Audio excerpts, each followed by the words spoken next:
नमस्कार, मेरा नाम Virbhadra Singh, director the scholar home school Varanasi. Sir, बात की जाए तो एडमिशन की क्या प्रक्रिया चालू हुई है और बच्चों के लिए क्या विशेष इस बार इस सीज़न में लेके आ रहे हैं? देखिए, पहली बात तो नव वर्ष हमारा शुरू शुरू हो गया है, तो नव वर्ष की हमारे पूरे काशीवासी, भारतवासी को बहुत बहुत शुभकामनाएँ और साथ ही साथ आज ईद भी है, तो हमारे मुस्लिम भाइयों को भी बहुत बहुत ईद मुबारक।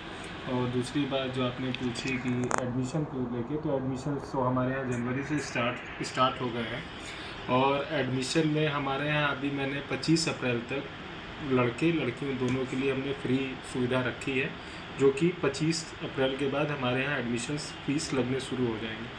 तो अभी जो आपके चैनल के माध्यम से जो हमारे पेरेंट्स सुन रहे हैं और जो हमसे जुड़ना चाहते हैं, हमारे संस्था से जुड़ना चाहते हैं, वो अपना आके एडमिशन कराएं और इस फ्री सुविधा का लाभ उठाएं। बात की जाए तो इस बार स्कूल में क्या विशेष लेकर आए हैं बच्चों के पठन पाठन में?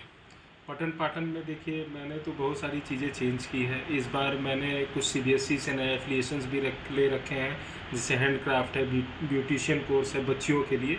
और बाकी तो हमारे बच्चे जो है बास्केटबॉल टूर्नामेंट में जाते हैं, वॉलीबॉल टूर्नामेंट में जाते हैं, स्पोर्ट्स हमारे यहाँ चलते ही रहते हैं रेगुलर। तो बच्चों हमारे लड़कों के लिए तो सुविधा थी, लेकिन हमने बच्चियों को सोचा कि बच्चियाँ थोड़ा खेल कूद में थोड़ा सा कम रहती हैं, ऐसा नहीं कर रहा हूँ कि बहुत कम रहती हैं, थोड़ा कम रहती हैं। तो उन बच्चियों के लिए मैंने ये ब्यूटिशियन टाइप के कोर्स, जो अदर कोर्सेज वो लोग करना चाहते हैं अपने लाइफ में, सिलाई उलाई का काम और जैसे मार्केटिंग के काम, तो ये सब सारी चीज़ें हम अपने इस बार स्कूल में लेके आ रहे हैं। सर, एडमिशन्स की प्रक्रिया की जहाँ तक बात होती है तो एक कथित रूप से शिक्षा माफिया के सक्रिय होने की बातें होती हैं और पेरेंट्स के जेब पे एक आर्थिक रूप से शोषण की बातें आती हैं शिक्षा जगत पे, सर छोटे बच्चों से लेकर हायर एजुकेशन तक।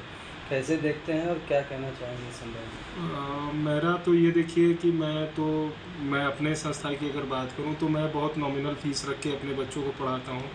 मेरे यहाँ ड्रेस भी काफ़ी सस्ते हैं, टाई बेल्ट जो भी उनके अदर चीज़ें हैं, जैसे बुक कॉपी किताब है, तो मैंने ये सब चीज़ें अपने यहाँ के बच्चों को देख के मैंने उस चीज़ों का रेशियो देखा है और इस माहौल को मैंने समझा है।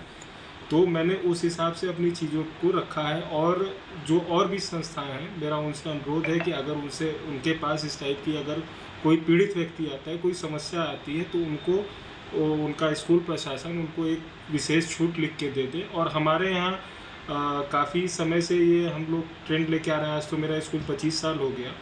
तो मैं इस टाइप के बच्चों को, उनको पहली बात तो मैं 100% फ़ीस माफ़ कर देता हूँ, जो जो उस टाइप के हैं, जो सक्षम नहीं है उतना फ़ीस देने के, किताब कॉपी लेने के।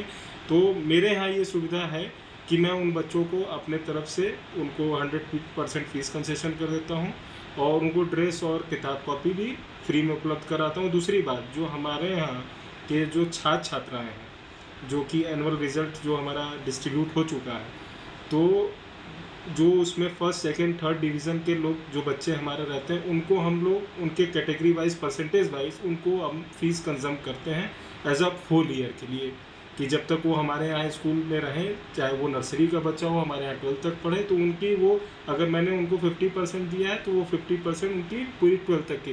तो एक बड़ा अच्छा ऐसे सुविधा मिलता है हमारे पेरेंट्स को भी, बच्चों को भी, और ऐसे और भी स्कूल कर रहे हैं। सारे लोग प्रयासरत हैं। तो सर, एक सर्वे आया था। पहले तो ये कहना चाहूँगा कि जो आजकल ये डमी कल्चर चला है, जिसके खिलाफ सीबीएसई भी बहुत स्ट्रिक्ट है, बहुत कड़ा उनका निर्देशानुसार आ गया है, तो मैं पेरेंट्स को यही समझाऊंगा कि किसी भी कोचिंग संस्था के चक्कर में ना पड़े। वो स्कूल को, वो अपने बच्चों को समझाएं कि ये सब जो डमी कल्चर वाला जो आजकल चल रहा है, इसके हम लोग पूरे तरीके से खिलाफ हैं। तो इस डमी कल्चर को उनको बंद कराना होगा। जैसे कुछ कोचिंग सेंटर जो है बच्चों को गुमराह करके, पेरेंट्स को गुमराह करके जो बातें बताते हैं कि अरे आप वहाँ जाइए, एडमिशन ले लीजिए, हम लोग करा दे रहे हैं, आप मेरे बच्चों को कोचिंग में पढ़ाई, तो ये कल्चर को हमको पूरी तरीके से बंद करना होगा। और इसका मैं पेरेंट्स को भी एक चीज़ समझाना चाहूँगा कि आप उन बच्चों को, जब तक आप स्कूल की आदत नहीं लगाएंगे, तब तक कोई भी संस्था हो, कोई भी, जब तक वो बच्चा स्कूल में नहीं आएगा, तब तक वो, अगर उनसे रिज़ल्ट की उम्मीद करते हैं, तब तक वो रिज़ल्ट उनको उनके नियमानुसार नहीं मिल पाएगा। अगर वो सिर्फ कोचिंग के चक्कर में रहेंगे तो उनको स्कूल आना 100% कंपलसरी है, जिसमें अभी कुछ दिन पहले सीबीएसई ने भी अपनी सर्कुलर जारी कर दी है। तो इसके लिए हमारे पेरेंट्स को मैं अभी से अवेयर कर दे रहा हूँ कि इन चक्करों में ना पड़ें, वो स्कूल में दाखिला कराएं और स्कूल में अपने बच्चों को पूरे समय के लिए भेजें ताकि वो अच्छे से अपना बोर्ड का प्रिपरेशन कर सकें। बात की जाए तो जिस तरह से आपकी स्कूलों की बात हो रही थी, तो पुस्तकालय और जो लैब चीज़ें हैं आपने उन लोगों ने बनाए, तो उसमें क्या अदर स्कूलों के हिसाब से क्या विशेष पुस्तकालय और लैब में है आपके? देखिए, पुस्तकालय में मैंने फुल्ली डिजिटल कर दिया है जो हमारी लाइब्रेरी है, और जो हमने इस बार जो लैब में एक नई चीज़ लाई है, मैंने एक उसमें टच पैनल लगवाया है ताकि जो बच्चा हमारे लैब में जाए, जो मान लीजिए कभी ऐसा होता है कि वो प्रैक्टिकल करने टाइम उतना चीज़ें समझ में नहीं आता है, तो उनके लिए बड़ी सी मैंने स्क्रीन लगवाई है करीब 75 सेंटीमीटर की। तो वो उस स्क्रीन पे हमारा टीचर उसको बाकायदे उस चीज़ को समझाएगा, उसका डेमोन्स्ट्रेशन देगा, तब उनको बच्चों को प्रैक्टिकल करने दिया जाएगा। इस साल से मैं अपने संस्था में ये चीज़ लाया हूँ। अभिभावक और बच्चों के लिए क्या कहेंगे? अभिभावक को तो पहली बात, और मेरे प्यारे बच्चों को 9 वर्ष की हार्दिक शुभकामनाएं, ईद मुबारक। और मैं अपने बच्चों से यही कहूँगा कि बेटा, अपने सारे बच्चों से मैं यही कहूँगा कि बच्चे अपने माँ बाप का नाम रोशन करें, अच्छी पढ़ाई लिखें, अच्छी शिक्षा लें, अच्छा डिसिप्लिन अपने अंदर लाएं ताकि उनके पेरेंट्स को भी खुशी हो।